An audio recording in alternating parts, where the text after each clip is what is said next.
Doctor Ganga Khedkar ने medical journal Lancet द्वारा corona virus को लेकर की हालिया स्टडी पर भी यूसीएन न्यूज के इंटरव्यू में चर्चा की। उनके मुताबिक ये कोई नई स्टडी नहीं है, पुरानी स्टडी को आगे बढ़ाते हुए इसमें एयरबॉर्न ट्रांसमिशन पर ध्यान देने की बात कही गई है। डॉक्टर गंगा खेड़कर के मुताबिक कोरोना से बचाव के लिए अब भी हमें कोरोना को लेकर मौजूदा एप्रोप्रिएट बिहेवियर को भी अपनाना पड़ेगा। हमको एक समझना बहुत जरूरी है। अक्सर लोग क्या बोलते हैं, वो ड्रॉपलेट इन्फेक्शन, ना वो ड्रॉपलेट इन्फेक्शन नहीं रहा, ये गलत है ना। ड्रॉपलेट यानी आपको वो थूकना उससे ही होता है या खांसी से होता है, ये बोलते हैं, ये गलत ना। आप और हम खुद गौर करें, हम अगर एक साथ बैठे हैं तो कई कबार बात करते करते हमको एक नजर आता है कि उसका जो सलाइवा है वो इंसान का, वो थूक अपने मुंह पे कभी कभार गिरती है, वो अगर ज्यादा गड़बड़ में बात करना शुरू किया तो। जी। इसका मायना क्या है? मायना यानी एक ही है, ड्रॉपलेट ये तो जनरेट होते हैं, जी। ये एयरबॉर्न जाने की जरूरत नहीं है।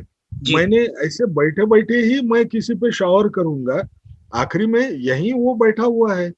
और सबसे बड़ी बात हमको एक याद रखना है, वो कोई नई रिसर्च नहीं थी।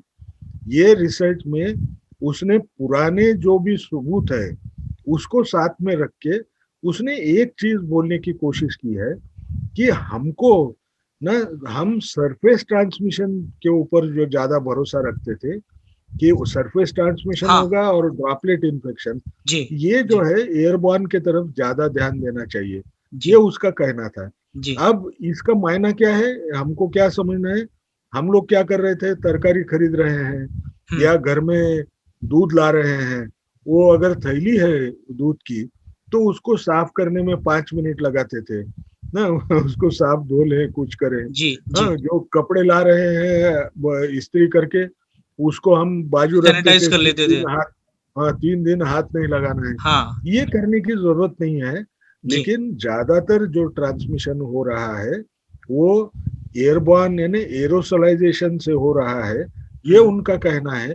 तब तक ठीक है, ये कोई पंछी नहीं है ये विषाणु कि जो हवा में तैरते फिरते रहता है और वो किसी के शरीर के अंदर भी अंदर चले जाएगा, ऐसा नहीं है।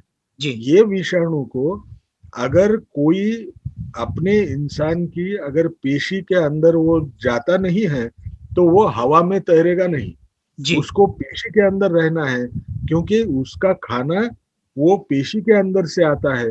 वो हवा में रहेगा तो वहां पेशी भी कहाँ रहेगी, पेशी तो नीचे गिर जाएगी। तो हवा के ऊपर भरोसा मत रखो। ये नई हवा अगर ज्यादा चली तो लोग बोलेंगे किस चीज के लिए कोविड अप्रोप्रिएट बिहेवियर पालन करूं।